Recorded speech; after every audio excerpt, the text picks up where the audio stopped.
Muy buenas noches con todos los presentes. Vamos a dar inicio a la clase del día de hoy, no sin antes igual agradecerles también la atención que tuvieron el día lunes y martes con el colega que se encargó de materia penal y tránsito. Espero haya sido de provecho todo el conocimiento que tiene el colega que es experto en estas áreas. Ahora bien, vamos a retomar la capacitación que veníamos realizando. Vamos a revisar previamente, si bien es cierto, quería ya ver trámites, pero me di cuenta que aún no habíamos visto el tema de redacción jurídica y quería verlo el día de hoy, ¿no? Redacción jurídica, el tema de documental también, documentalogía, vamos a revisarlo el día de hoy. Y desde la otra semana iniciamos con trámite de familia, procesos civiles y terminamos en la cuarta semana con recursos, ¿no? Eso para que tengamos un poco el seguimiento de cómo vamos a ir llevando el temario. Iniciamos. El tema de la redacción jurídica en el contexto ecuatoriano. No sé si escucho como que un micrófono está encendido. Déjame revisar.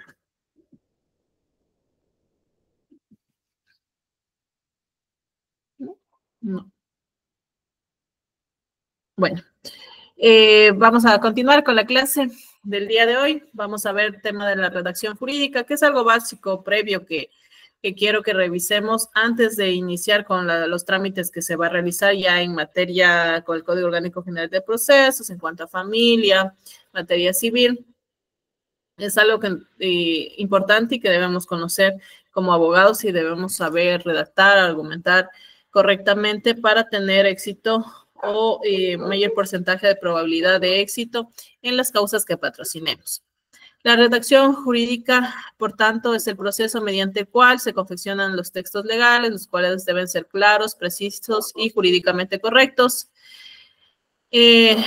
Para nosotros como abogados es una actividad que es fundamental. ¿Por qué? Porque si bien es cierto, nosotros ya tenemos un sistema oral, como lo manifiesta inclusive la Constitución, eso no quiere decir que es 100% oral, que todo el trámite se va a realizar de forma oral. Sin embargo, de aquello nosotros en nuestro trámite, en nuestras peticiones, aún mantenemos por un sistema escrito, por lo que lo correcto es decir que tenemos un sistema predominantemente oral.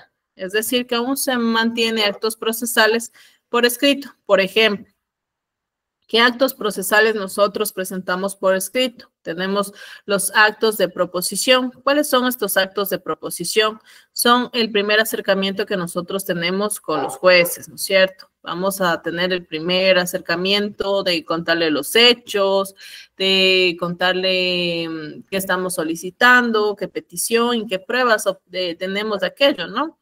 Entonces, eso es a través de un acto de proposición, que es una demanda, y se lo va a realizar por escrito, por lo que tiene que ir correctamente fundamentada y con las pruebas debidamente adjuntadas, porque recordemos que ahora nuestros medios probatorios, ¿cuál es el momento procesal oportuno? Al momento de presentar la demanda o de contestar la demanda, de reconvenir o contestar esta reconvención. Por lo tanto, los actos de proposición que nosotros tenemos en nuestro sistema procesal con el Código Orgánico General de Procesos es mediante escrito, ¿no? Entonces tenemos que hacer demanda, contestación, reconvención y contestación a la reconvención, que son los actos de proposición por escrito, por lo cual debemos cumplir con los requisitos previos que nos establece la normativa y correctamente argumentado o fundamentado, si lo quieren poner en esas palabras.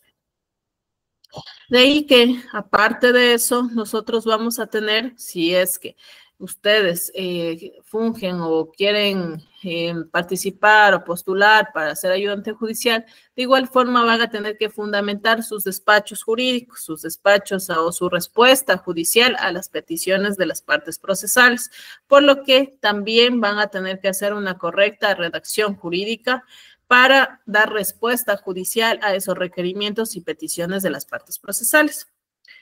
Ahí tenemos la importancia de una correcta redacción jurídica.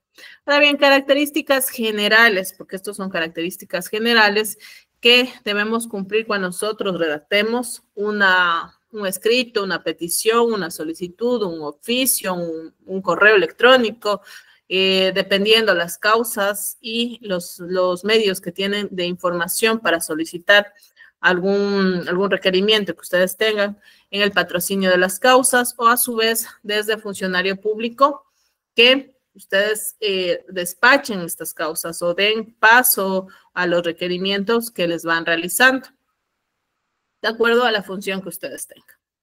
Tenemos, en primer lugar, una de las características que debemos cumplir es la claridad y precisión. En este ámbito es vital que los documentos sean fácilmente comprensibles, es decir, no usar lenguaje rebuscado, ambiguo, o que exista alguna vaguedad que pueda dar lugar a interpretaciones erróneas o a manipulación del texto, o simplemente que no se entienda qué están solicitando ustedes a través de ese escrito. Por lo que la claridad y precisión en sus peticiones es algo fundamental cuando van a redactar un escrito, una redacción en sí jurídica. También tenemos el tema de la formalidad y técnica. Ustedes son defensa técnica, ¿no? Sí, es como nos autorizan, ¿no es cierto?, dentro de las causas. Por ende, al ser profesionales, al cumplir nuestra función de abogados, ya sea en el área que nos desenvolvamos, sector público, sector privado, la redacción jurídica debe ser un lenguaje técnico formal, pero no por querer hacerlo formal, voy a hacer con palabras que no se entiendan, que no sean fáciles de comprender, ¿no? Debe ser técnico formal, deben ser términos legales correctamente definidos que se apliquen al caso en concreto.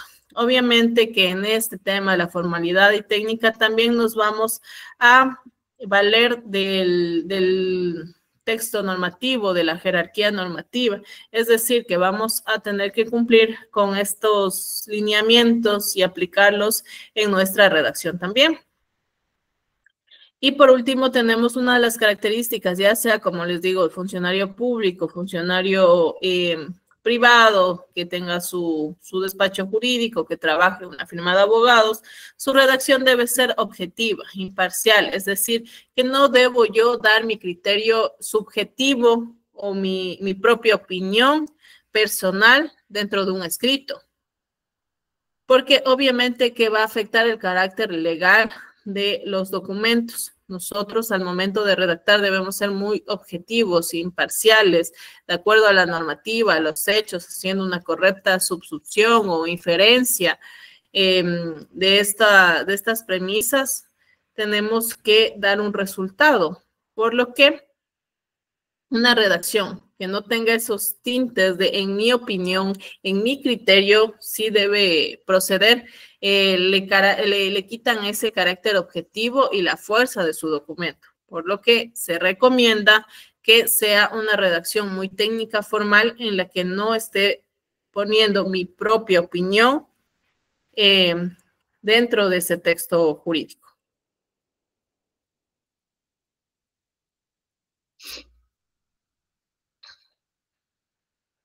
Otra de las características que inclusive ahora nos piden, no solo como abogados, sino hablamos también de los jueces, de los funcionarios que se encuentran en las unidades judiciales, inclusive de autoridades administrativas, que su redacción, que sus resoluciones, que los documentos deben tener coherencia y lógica, básicamente, que debe estar estructurado de manera que fluyan de manera lógica, coherente las ideas, pero respetando siempre las bases fundamentales que tenemos de los principios y la normativa vigente.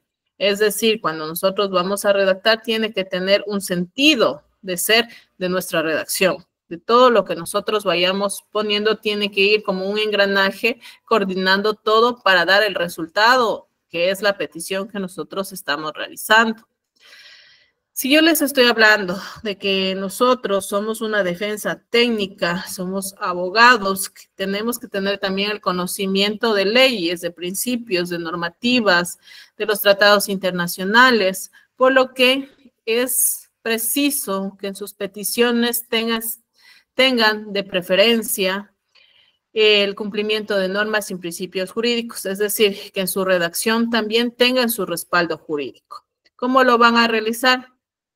Respetando la jerarquía normativa. Si hablamos de la Constitución, tratados internacionales, el Código Orgánico, código las leyes ordinarias, reglamentos, decretos, dependiendo, ¿no? Obviamente, lo que ustedes necesiten fundamentar para que obviamente tenga su redacción una fuerza.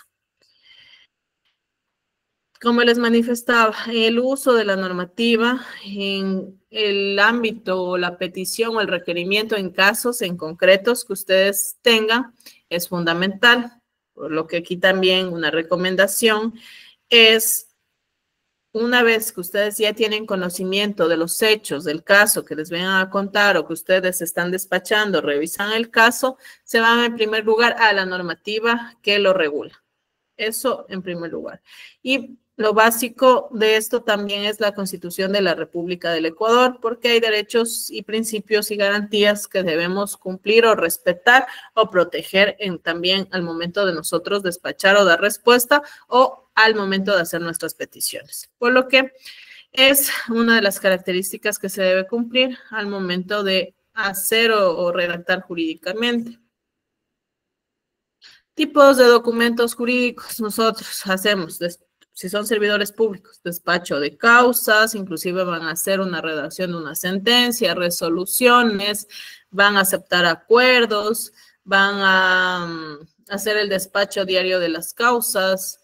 Si ustedes, por ejemplo, manejan, depende de la institución, los keybooks, donde ustedes van a tener que dar respuesta a los memorandos que les remitan, por lo que son varios documentos jurídicos que nosotros manejamos.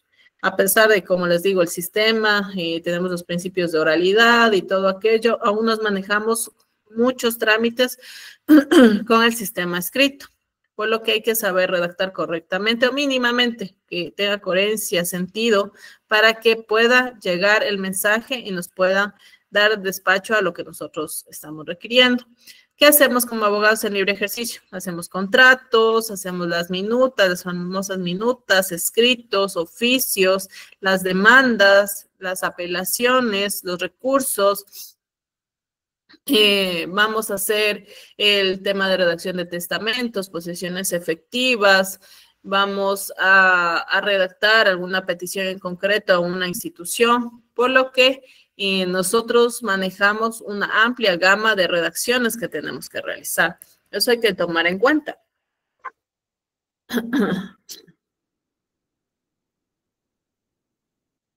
Así que esas son las características principales que tenemos al momento de redactar los escritos, las peticiones o los textos jurídicos en sí. Técnicas de redacción jurídica, hablamos de un lenguaje claro y preciso, como habíamos ya manifestado, la estructura lógica que debe seguir esta redacción usando la jerarquía normativa, delimitando los hechos, los fundamentos legales y las conclusiones de manera secuencial, así como la petición en concreto que están ustedes solicitando.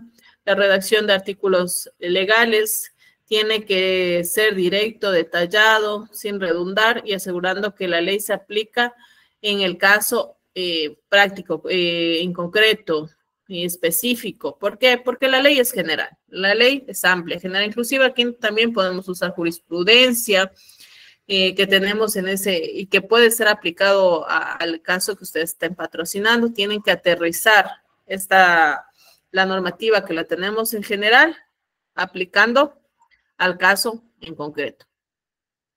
Como les había manifestado por escrito, eviten el tema del lenguaje emocional. Puede ser persuasivo, sí, pero no confundir con ese lenguaje que habla de un lenguaje más emocional que técnico y objetivo que puede usted persuadir para que le dé resultado, pero no denotando el parte subjetivo, personal o el interés personal dentro de esa causa. Y peor aún, siendo servidor público, que ustedes despachan esas causas. No van a redactar, en mi opinión, como les decía, o lamentablemente en este caso, o cosas así, porque inclusive, como les digo, de forma escrita, ¿no? Y cuando argumentan algo así en audiencias les llama la atención. Así que también hay que irse adecuando también el lenguaje para la situación y para el momento que ustedes están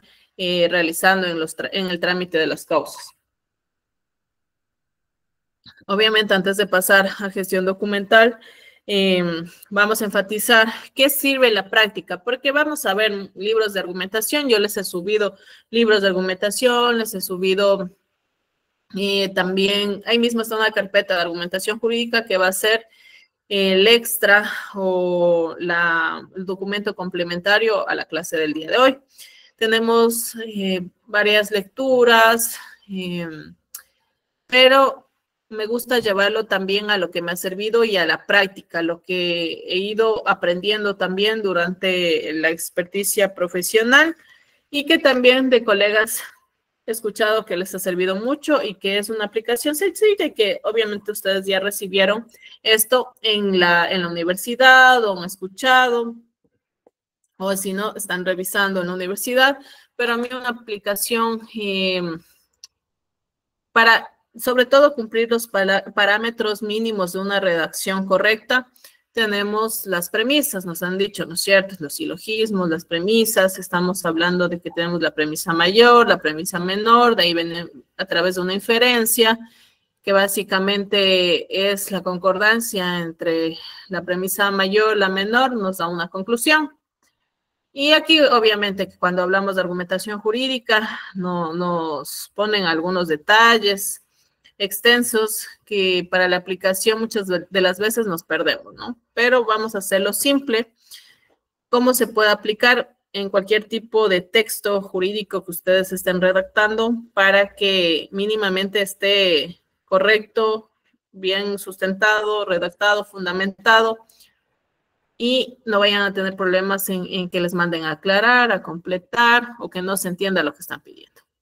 Por lo que a través de las premisas, indispensable cuando ustedes hagan una redacción, fundamentos fácticos o fundamentos de hecho, es decir, la narración de los hechos. La narración de los hechos, al ponerlos como premisa, tenemos que redactarlo de forma cronológica, ordenada y en cuanto a hechos relevantes que ustedes puedan demostrar, probar y que tenga que ver con el caso en concreto.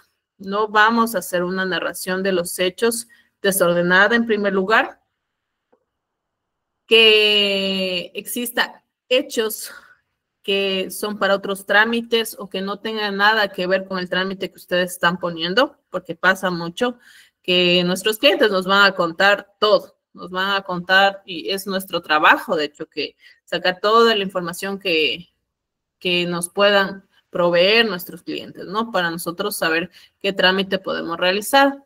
Somos investigadores también, tenemos que recabar esa información. Entonces, vamos a tener la información, vamos a redactar esa narración de los hechos de forma cronológica, ordenada, tomando en cuenta los puntos relevantes y más aún si es una demanda, una apelación que va a ser de acuerdo a la prueba, lo que yo voy a poder demostrar o lo que yo voy a poder sustentar.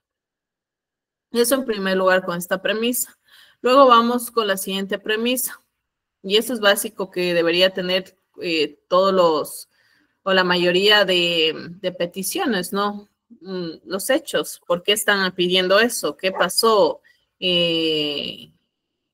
¿Cuál es la razón de ser de su petición? Tenemos luego de eso el fundamento jurídico. Fundamento jurídico, caso que ustedes estén pidiendo, van a basarse en la normativa. Normativa, por ejemplo, Constitución de la República del Ecuador, derecho a la defensa, acceso a los documentos, a la información que les van a respaldar para un futuro caso. O si están demandando, vamos a decir por qué estamos demandando, qué derechos inclusive ustedes tienen para poder demandar, el acceso a la tutela judicial efectiva, que puede ser uno de los derechos, derecho a la defensa mismo, que puede ser como que los derechos macro que van a poner dentro de su premisa. Luego de aquello vamos al Código Orgánico General de Procesos, luego si es en materia civil, el Código Civil, o si es administrativo, el Código Administrativo, si es niñez, Código de la Niñez, pero así vamos enmarcando. De igual forma, en tema jurídico, de acuerdo a la jerarquía normativa. Vamos desde la mayor a la menor, ¿no es cierto? Entonces vamos poniendo todo lo que nosotros dispongamos en cuanto a fundamento jurídico. Ojo aquí, en fundamento jurídico, cuando nosotros vamos a aplicar, tiene que ser pertinente a lo que estamos nosotros narrando, a lo que estamos diciendo. No es poner artículos por poner artículos, sino tiene que ser artículos, fundamento jurídico, netamente normativa, que tiene que ver con la petición. ¿Por qué? Porque nosotros nos vamos a respaldar de ese fundamento jurídico para llegar a nuestra conclusión. Una vez que nosotros ya tenemos la parte normativa, la parte jurídica correctamente estructurado, correctamente narrado, correctamente puesto dentro de nuestro texto, vamos a hacer la inferencia. Básicamente la inferencia es los hechos que tienen que ver con la normativa que le respalda, ¿cierto? Entonces yo estoy diciendo que esto pasó, esta normativa me dice que me tienen que dar la información en cuanto a mis contratos de servicios ocasionales en los que estuve desde el 2015 hasta la fecha de mi desvinculación del 2024, que me respalda, por lo que, en conclusión, ahí llegamos a la inferencia, que es llegamos a través de la inferencia entre los hechos, lo jurídico, esta relación que tiene, llegamos a una conclusión. ¿Cuál es la conclusión? Por lo expuesto, en vista de que he sido desvinculada y requiero una información en cuanto a mis contrataciones, la normativa, la Constitución de la República me indica que el derecho a la defensa, el derecho al acceso a la información, el derecho a las herramientas, ahí vamos poniendo este tipo de derechos. Si quieren le ponen también a la LOTAIP. Y por lo expuesto, se solicita, se me confiera los contratos de servicios profesionales desde el año 2015 al año 2024. Ya, por ser legal mi petición, se provea conforme lo solicito. Esto, ya tenemos una redacción mínima para nuestra petición. Obviamente que si ustedes tienen algún anexo, alguna prueba que necesiten, lo anexarán abajo, ¿no? Dirán que se anexa tal documento, tal evidencia. Cuando hablamos nosotros, por ejemplo, de demandas, usamos la misma fórmula, así la queremos llamar. La usamos, por ejemplo, si estamos demanda, nosotros sabemos que nos tenemos que basar en el artículo 142 del Código Orgánico General de Procesos. Tenemos este código que nos dice mínimamente debemos tener algunos requisitos planteados o si no nos mandan a completar o de una vez nos inadmiten la demanda. Por lo que, si ustedes se dan cuenta, ahí también nos habla narración de los hechos detallados y pormenorizados, que quiere decir que tiene que ser cronológico, que tiene que ser coherente, que tiene que detallar, pero aquí es igual conforme a la prueba que ustedes tengan, porque si no van a ser hechos sueltos que ustedes no van a poder demostrar. Y recuerden que al menos si hablamos materia civil, estamos hablando de que nosotros no tenemos que aportar esa prueba. Luego de aquello tenemos inclusive el fundamento jurídico y de ahí tenemos la petición. Entonces, tiene que ver todo, su redacción tiene que ir como un engranaje, como les decía, todo tiene que ver, los hechos con el fundamento jurídico para llegar a esa conclusión. Si es que algo falló, no puse correctamente los artículos o los hechos fueron redundantes, fueron irrelevantes, no tenían ni siquiera, algunos hechos no tenían ni que ver con el caso, no vamos a tener un correcto manejo de este engranaje y vamos a tener una petición que no se entiende, que no se comprende y que van a tener que mandar a aclarar o simplemente les van a negar. Por lo que si ustedes van a hacer un oficio, si ustedes en calidad de ayudantes judiciales van a hacer un despacho, también manéjelo así. Por ejemplo, un despacho simple que se realiza cuando ustedes trabajan como funcionarios, agregues el proceso, el escrito presentado por la parte accionante, en el mismo que solicita que se cite al demandado en la dirección tal. De conformidad al artículo 53 y siguientes del Código Orgánico General de Procesos. En tal sentido, ya estamos diciendo una narración, ¿no es cierto? Nos dice que presentaron un escrito, que en el escrito están pidiendo que se cite el nuevo domicilio, que se lo fundamenta en tal artículo, y aquí vamos al fundamento jurídico. Por lo expuesto, de conformidad al artículo 53 y siguientes del Código Orgánico General de Procesos, si quieren, aquí le ponemos con la jerarquía normativa del derecho a la defensa, de ahí vamos con el 53 y siguiente del Código Orgánico General de Procesos, en vista de su solicitud que ha sido correctamente fundamentada y el fin de proteger el derecho a la defensa, al ser un requisito indispensable para el trámite de esta causa, se dispone que se cite en la nueva dirección, por lo que se remita la documentación necesaria a la oficina de citaciones, ya sea de la judicatura o como lo realicen, ¿no? Entonces ya está correctamente. Si ven, aunque sea pequeñito el despacho, lleva las características. ¿Qué historia es? Básicamente, el accionante presenta un escrito, hace una petición en la cual está bien fundamentada. Yo al momento de revisar veo que la fundamentación a fin de proteger el derecho a la defensa, que se cumpla con el derecho a la defensa, que se siga el debido proceso, que se cite de acuerdo a la normativa del Código Orgánico General de Proceso. Sí, doy paso a este despacho y mando a que el citador cumpla con esa citación. Entonces, vemos fáctico, jurídico y la subsunción de estas dos queda como resultado que sí, efectivamente se dé paso y se cumpla con la citación.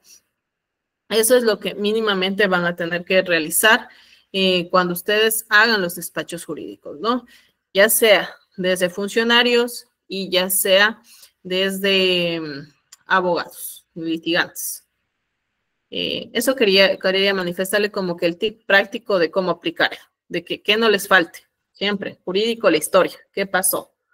Que sea cronológico, detallado, relevante, coherente y directo. Y cuando hablamos de la parte jurídica, caso en concreto, que tenga que ver la normativa con lo que estoy pidiendo, con los hechos que estoy indicando, que se cumpla con la jerarquía normativa en poner los artículos Constitución, tratados internacionales, Código Orgánico, Código Sustantivo, reglamentos, entre otros, ¿no? Vamos desglosando ordenadamente. Y luego hacemos la inferencia y llegamos a la petición por lo expuesto en vista de que tal hecho se respalde en tal normativa, vamos a tener el siguiente resultado, que es la petición para que tenga más fuerza su argumento y le despachen y le den paso a su petición.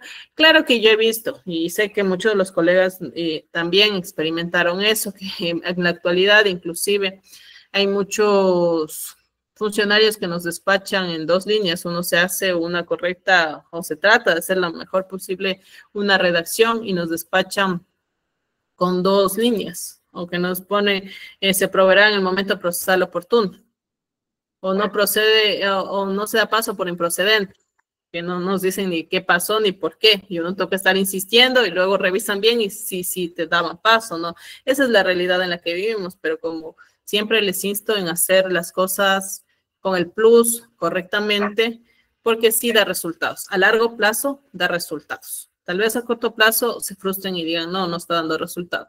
Pero crean que ustedes haciendo la diferencia, ya sea como funcionarios públicos, ya sea como abogados, en libre ejercicio o en el ámbito en que ustedes estén desenvolviendo, si ustedes dan un extra en despachar correctamente, en pedir correctamente, fundamentadamente, crean que a largo plazo van a tener más resultados porque ustedes inclusive ya van van practicando, van ejercitando esa forma de redacción, que para ustedes va a ser mucho más fácil. Y yo sé que ahora nosotros tenemos la IA, ya sé que tenemos el ChatGPT, ya tenemos herramientas, pero esas herramientas que tenemos, si los abogados no sabemos cómo formular las preguntas, si no sabemos básicamente cómo hacerle funcionar a nuestro favor, vamos a tener textos erróneos, la IA no tiene la normativa actualizada, les mandan normativa que ni siquiera a veces existe, entonces tomen eso en cuenta, ¿no? Que es bueno tener esa destreza ejercitada para que lo vayan aplicando y únicamente la IA, estos ChatGPT y más herramientas que sé que van a seguir saliendo, más plataformas o más programas, sean ese apoyo para lo que ustedes ya saben y puedan sacarle realmente provecho a estas herramientas tecnológicas, ¿no? Que ahora ya tenemos y que en el futuro, obviamente, que para nosotros sí es un apoyo a nuestra profesión, pero siempre que les sepamos usar y no únicamente seamos los abogados que mandamos todo sin revisar y luego en los despachos de causas vamos a tener problemas. Y mucho de lo que también escribimos y aprendemos a redactar por escrito también nos sirve inclusive para trasladarlo al momento que nosotros vamos a litigar y argumentar y la respuesta que vamos a dar al momento de una audiencia.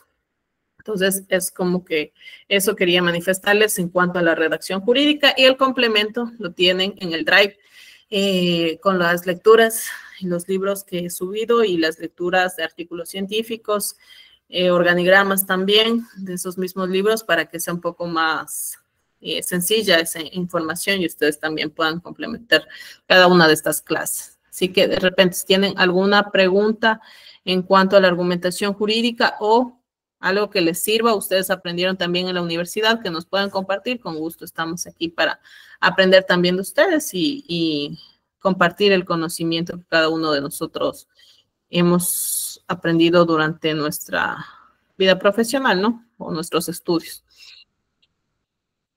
Así que si alguien quiere participar, voy a dar unos 2 minutitos para que se animen también a participar.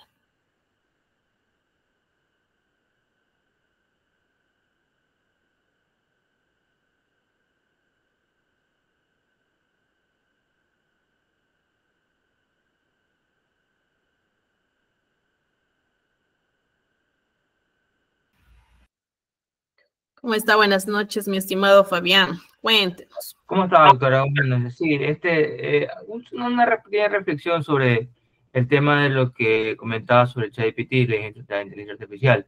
Yo la sé usar, para que no le voy a mentir, yo la sé usar, pero hay que recalcar algo que usted dijo. Si uno viene de buenas primero, más que no le entrene o que tenga un GPT dedicado, y uno le dice, ¿sabes qué? Quiero tal demanda, lo va a hacer, pero el código citado y la forma de redacción está completamente errónea. Me ha pasado. Entonces, claro, uno se puede ahorrar, si uno se demora 2 horas, lo puede hacer en 45 minutos. Es cierto, o menos. Pero hay que revisar cada uno de los artículos que está citando y revisar norma uno mismo. Porque por más que uno le suba la norma, uno le puede subir la norma, el archivo del PDF, y le puede decir, básate solo en eso, igual lo cita mal. Así que no caigamos en ese error de mandarle a ChatGPT el tema y decir que haz todo y mandar la demanda así, porque nos la van a negar, como cualquier escrito, porque lo van a negar. Entonces uno tiene que revisar y estar ahí dándole vueltas, mejorando el tema, y hay un momento que ya queda muy bien redactado, pero eso es un trabajo también que se hace. O sea, no es simplemente mandar la orden y se acabó. Hay que saber detrás de lo que se está haciendo. Sí, efectivamente, muchísimas gracias, mi estimado Fabián. Sí, efectivamente, ahorita con el tema de la tecnología, sí, creo que ya la mayoría de abogados, al menos de más actuales, sí usamos esa herramienta y como les digo, no es malo, es como todo lo que ha ido con el tiempo, inventaron la computadora, luego estamos con el Google, con varias plataformas que nos ayuda inclusive tenemos el Lexis, Fiel Web, tenemos algunas herramientas y como le digo, todos son herramientas. no les van a dar haciendo el trabajo de ustedes, ¿no? Porque sí, aún no está desarrollado, gracias a Dios, aún esa tecnología que nos puedan reemplazar, pero sí nos podemos ayudar de esa herramienta, pero no dejarle todo en manos, por ejemplo, el chat GPT, como les decía, y como dice su compañero, básicamente redactar puede mejorarle la redacción si usted, por ejemplo, no atina las palabras correctas para un párrafo, digamos. Sí, le sirve. Si, por ejemplo, usted no comprende algún tema en concreto del derecho o de lo que está pidiendo, lo puede solicitar, que le indique en palabras simples o que le haga como un ejemplo para que usted comprenda mejor cómo se puede aplicar, porque hay normativa y artículos que a veces sí son complejos de comprensión, al menos en materia civil, en el Código Civil, sí hay cosas que por su redacción antigua, sí es complejo entenderlo ahora. Entonces, es una herramienta que le va a servir también para fortalecer y aprender. Pero como les manifestamos en tema de artículos, el tema inclusive a veces principios, sí nos ponen mal. Y si ustedes no revisaron el documento, sí les puede inclusive llamar la atención cuando despachen, porque los jueces sí revisan, sí van a verificar y van a dar seguimiento a los trámites. Entonces, o sea, no lo vean como una solución de me va a dar haciendo el trabajo, sino más bien como una herramienta que me va a fortalecer para yo crecer profesionalmente y obviamente ahorrar tiempo, inclusive en estar buscando. Me voy al chat GPT, indícame la definición de tal concepto. O sea, ayer creo que vieron penal, que es el tema de la teoría del delito, por ejemplo. Ya, vamos, en materia civil, un amparo posesorio. Hay también la opción de buscar, si ustedes contratan la opción de PRO, hay más opciones, ¿no? Que investigan a fondo, que nos dan más fuentes, pero igual tienen su margen de error.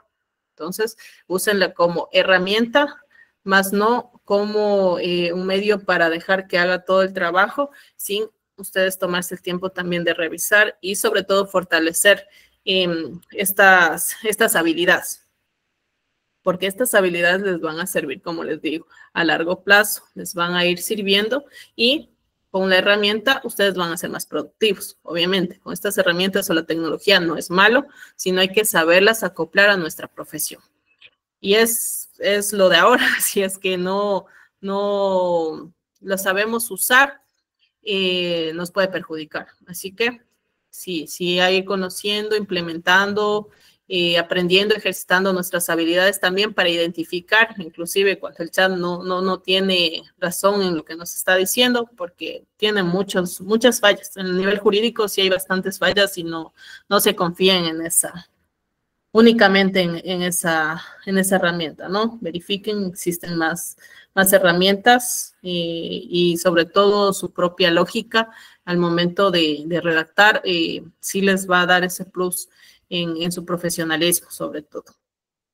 Ahora bien, muchísimas gracias, Fabián, por su participación. Vamos a pasar a un tema que también tiene que ver con el tema de ayudante judicial, con el tema de la modernización que tenemos en el Consejo de la Judicatura y en algunas instituciones públicas que ya están implementando y que van a implementar, ¿no? Inclusive ya tenemos en Contraloría, en el SRI, que también van a implementar IA para verificar los trámites, para automatizar muchos trámites, entonces va avanzando, ¿no? Todo va fusionándose con la tecnología, así que es nuestra nueva realidad, es la era tecnológica y debemos saberlas aplicar.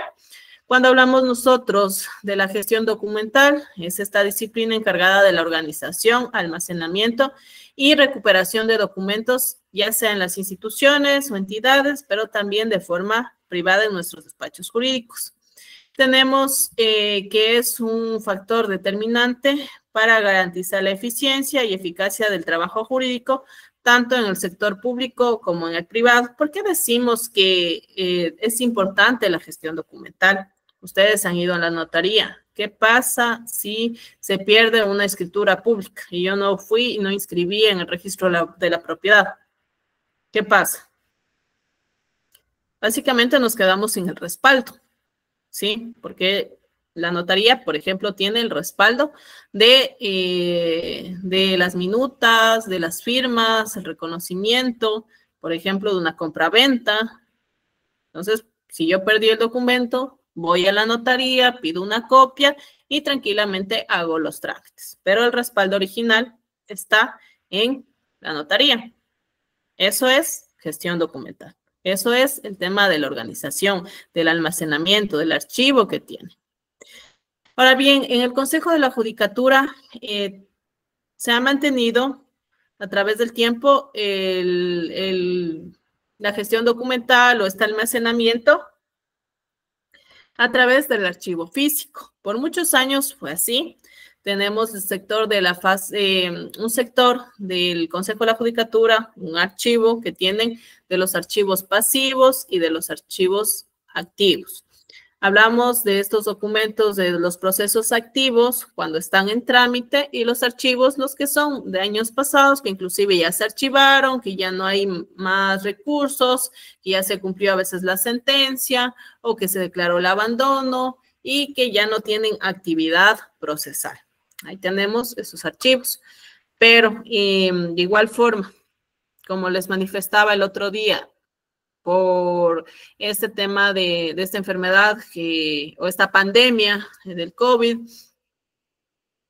nuestra realidad cambió. A nosotros en nuestro país nos tocó avanzar y así en varios países que íbamos a pasos lentos, que ya teníamos un sistema, que ya se iba a aplicar el tema de la gestión documental digitalizada, pero íbamos a pasos muy cortos. Teníamos un reglamento, teníamos ya que estaban comprando el equipo, pero muy lento, muy poco. Teníamos antes, como les decía, inclusive las notificaciones eran en físico. Mandábamos a los casilleros físicos. Luego de esta necesidad, porque ya fue una necesidad que debíamos cubrir, se aceleró todo el trámite, se aceleró, se implementó el archivo documental digital, por lo que nosotros a través del sistema SAGE ya podemos ver los escritos, por ejemplo, porque antes únicamente veíamos los despachos de las providencias, porque ya tenemos un sistema. Luego del COVID, de esta temporada que se implementó el teletrabajo, que ya se implementó más la virtualidad, se fue también acelerando el tema de la gestión documental digitalizada, por lo que ya hubo más funciones. Por ejemplo, a los gestores de archivo yo les comentaba que una de las funciones también es digitalizar los documentos. Ustedes presentan en escrito y ellos escanean ese documento y suben al sistema para que se guarde en el expediente electrónico. Ahora inclusive ya se ha ido implementando, ¿no? Ya pueden ustedes poner expediente electrónico y ya aparece todas las providencias en un solo PDF. Y ahora ya tenemos eso. Yo sé que en el futuro ya vamos a tener con escritos y todo un expediente mismo electrónico. Lo que antes no teníamos porque era el físico. ¿Qué pasaba si en el físico se extraviaba una foja? Tenían que reponerlo, ¿cierto? Pero no tenían básicamente un respaldo que les tocaba llamar a las partes procesales, a los abogados para que vuelvan a presentar, para ver cómo era el despacho, si tienen copias, para certificar esas copias y otra vez reponer estos archivos, porque sí pasaba mucho. Y hasta la actualidad pasa que se extravían algunas fojas y todo, ¿no? Entonces, ahora ya tenemos nuestro respaldo digital, inclusive cada escaneo de nuestros escritos ya están firmados electrónicamente por el gestor de archivo. Escanea, firma electrónicamente y se sube al sistema, lo que lleva a que este tema de que se extravíen documentos ya puedan ser solventados porque tenemos el expediente electrónico con firmas electrónicas. Eso, en primer lugar, del avance que ha habido. De igual forma, el Consejo de la Judicatura mantiene una resolución que le implementó y que también tienen ustedes en el Drive, que ahorita les quiero compartir un resumen, ¿no? De esta resolución 204. Permítame un momento, voy a revisar. Tratamiento, no, resolución 204/2023. Ok, les voy a compartir. Ay, no sé si guardé el cuadro sinóptico. Aquí está. Ok, cuadro sinóptico. Y vamos revisando. Tenemos, la resolución es 204/2023, a través de la cual nos indica cómo es la gestión documental electrónica, ¿no? Y nos indica reglamento de la gestión documental electrónica y nos habla que el ámbito de aplicación regula el uso de herramientas tecnológicas en la gestión judicial electrónica para profesionales del derecho, instituciones y ciudadanos. Tenemos principios generales, que obviamente es la celeridad, igualdad de proceso, transparencia, protección de datos personales. Tenemos los usuarios externos, que podemos ver a través del SAGE. Tenemos los casilleros judiciales, que también se regula a través de esta resolución. Tenemos los usuarios internos, que son los usuarios que tienen y el acceso que tienen al programa y a esta plataforma, solo los funcionarios, ¿sí? Porque a través de esa plataforma, por ejemplo, pueden ocultar providencias, pueden sortear peritos, pueden subir las resoluciones. Entonces, es un sistema interno privado para los funcionarios únicamente y de acuerdo a las funciones que tienen, ¿no? Y este es el sistema SAGE. Aquí nos indica de que implementan el sistema SAGE, que es el sistema automático de trámite judicial de causas. Es la plataforma para la asignación de casos. Entonces, a través de este sistema, inclusive nos sortean las causas y es un despacho interno y también nosotros a través del usuario externo podemos revisar y a través de los casilleros electrónicos nos pueden notificar, por lo que ya con esta modernización ya no tenemos los casilleros físicos y ahorita sí nos manejamos con los casilleros electrónicos. ¿Cuál es el trámite para habilitar el casillero electrónico? Ustedes al momento de graduarse se inscriben al foro de abogados, obviamente una vez cumplido las prácticas preprofesionales, que es un requisito para que ustedes puedan inscribirse al foro de abogados y le puedan dar la credencial.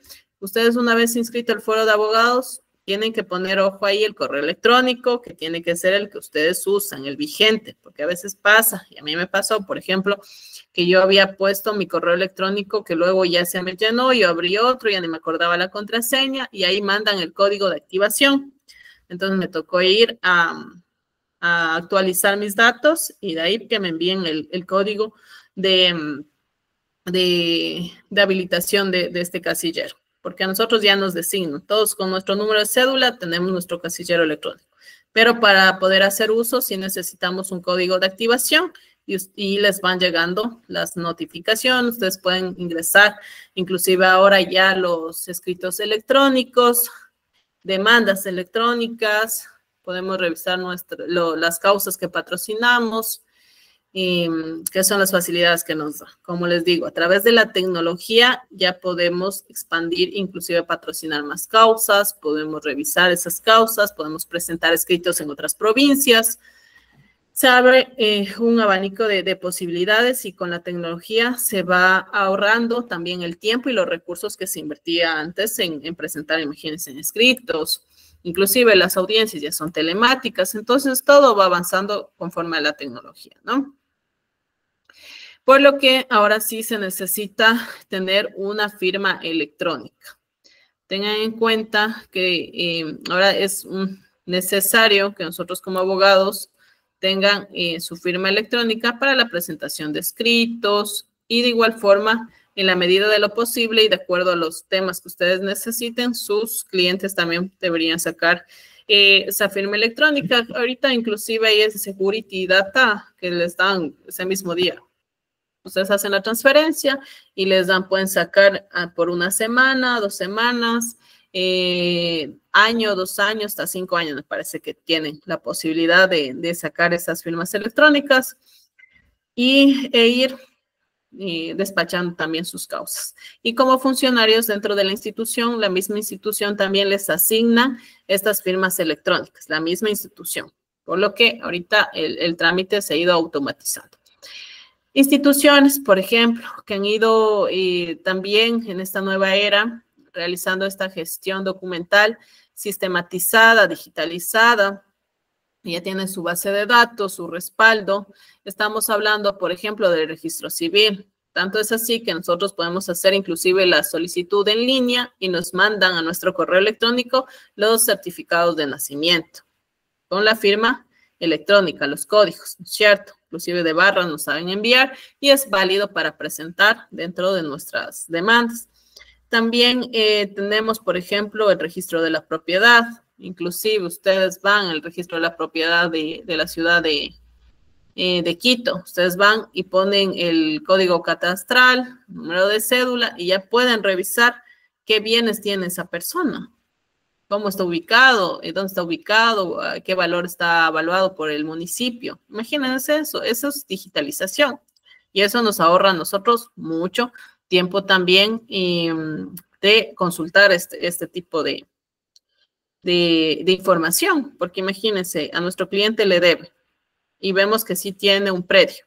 Hace ratito nosotros vamos a un juicio ejecutivo, si tiene un respaldo documental, un monitorio, ya vemos obviamente el requisito, y mandamos una prohibición de enajenar. Y todos los datos lo tenemos a partir del el sistema automatizado que también ya maneja, inclusive los municipios de algunas provincias, que he visto que ya la mayoría ya está teniendo su propio sistema, sino que obviamente debemos irnos adecuando a las nuevas plataformas que cada institución maneja, porque ya están automatizados, como les menciono, el registro de la propiedad, el registro, la ANT, la Agencia Nacional de Tránsito, también ya maneja. Por eso que usted también va a hacer la transferencia digitalmente y le remite el certificado único vehicular. Algo que antes no había, antes eran las filas, antes teníamos que ir a las instituciones. Ahora, a través de esta gestión documental, ya se ha ido acortando también los tiempos. Para culminar, en cuanto a la gestión documental, estos respaldos son importantes no únicamente para el tema del despacho público, ¿no? Sino también estamos hablando de esta gestión documental, si ustedes son o van a ser abogados litigantes que tienen sus despachos jurídicos o están trabajando en un despacho jurídico, el respaldo de sus causas, ¿no? Por ejemplo, ustedes tienen documentos también importantes, si tienen letra de cambio, si tienen algún contrato que hayan firmado, y ustedes van a tener que tener su propio archivo de sus propias causas para que tengan un sistema ordenado, un sistema documental ordenado. ¿Qué pasa si su clienta viene a revisar la causa o quiere revisar la demanda? O dice, yo le entregué solo a usted esa letra de cambio. Entonces, ustedes también van a tener, o nosotros como abogados litigantes tenemos que tener nuestro respaldo documental y nuestro archivo. ¿Qué puede ser? Archivo físico y también digital, porque nosotros sí presentamos bastantes escritos de forma digital, entonces virtuales. Así que vamos también en nuestro sistema de archivo, que puede ser dentro de nuestra computadora. Y en el tema documental, en cuanto a nuestro archivo, eso sí les recomiendo cronológicamente o de acuerdo al abecedario, a los apellidos o puede ser un área de las materias. Ustedes manejan o están en un bufete de abogados, consorcio de abogados, donde no únicamente se maneja una sola materia, sino tenemos el área de civil, el área de familia, el área de laboral, el área de constitucional, el área de administrativo, tenemos el área, yo qué sé, de violencia contra la mujer o miembros del núcleo familiar, el tema de delitos sexuales, el tema, yo qué sé, si es que también algún colega de su socio, de su firma de abogados también tiene el área penal, entonces van a necesitar un archivo en cada materia. Y luego de eso, puede ser, si es que ustedes gustan, por apellido, el tema de los apellidos. También ustedes van a tener causas pasivas, causas activas. Las causas pasivas son los archivos, los que ya cumplieron, inclusive con la sentencia, los que ya desistieron porque ya les pagaron a sus clientes, entonces ya no hay nada que hacer en esos procesos. y los van dejando en su respaldo de archivo pasivo. Y los activos obviamente los tendrán en el área que necesitan ustedes estar manipulando esos expedientes, revisando, porque si, por ejemplo, si ustedes se están preparando para una audiencia, como aún mantenemos el archivo físico, aún se mantienen temas que se presentan en físico y no todo es virtual, sí es bueno tener obviamente su respaldo. ¿Qué les va a servir? Por ejemplo, si ustedes van a una audiencia y necesitan saber las fojas, eso no les va a salir en el archivo digital, por lo que ustedes tienen que sí o sí sacar copias de ese expediente para prepararse para la audiencia. Entonces, ustedes ya van a tener su expediente y van a tener en su archivo. ¿Qué pasa si ya se cumplió y todo, pero nuestro cliente obviamente también nos dio para esas copias, ¿no es cierto? Son los costos del trámite de la causa. Entonces nos puede venir a pedir el proceso, no quiere revisar. Y ustedes aquí tienen el proceso, aquí tiene esto, aquí es todo lo que se ha realizado. Entonces, también es prolijidad en sus despachos que deben tener los respaldos. ¿Qué pasa si tienen un centro de mediación? Me acuerdo en el anterior grupo de estudiantes que había dos profesionales que tenían su centro de mediación ya por muchos años y ellos nos contaban, efectivamente, nosotros como nuestro centro de mediación debemos tener nuestro archivo porque nosotros tenemos las actas de mediación firmadas que son ahora ya en calidad de sentencia. Imagínense, se pierde ese respaldo. ¿Cómo ejecuto? Entonces, también se debe tener en un sistema adecuado, con buena ventilación, en un área donde no se les vayan a estropear o perder esos documentos. Y como les digo, ya tenemos la digitalización, que siempre es bueno también tener nuestro respaldo escaneado y en archivos para que ustedes tengan también su respaldo. Entonces, es algo que complementa a nuestra profesión, tanto en el sector público como en el sector privado. Ahora sí, ¿alguna pregunta o algún aporte que quieran realizar? Y desde la otra semana ya iniciamos con materia familia, así que si tienen preguntas, por favor, para la otra semana también tráiganme preguntas para que se haga más dinámica, obviamente, la clase y podamos aprovechar algunos temas que ustedes quieran conocer cuando hablamos de tema familia. El lunes vamos a ver tema de matrimonio, terminación de matrimonio, uniones de hecho, terminación de unión de hecho, cuál es el trámite y eso. Y de ahí vamos con tema de tenencia, visitas, patria potestad, filiación. Así que si tienen alguna pregunta de eso, para que la otra semana también las tengan preparado. Así que me comentan nomás si tienen algún aporte también a la clase. Con gusto les escuchamos.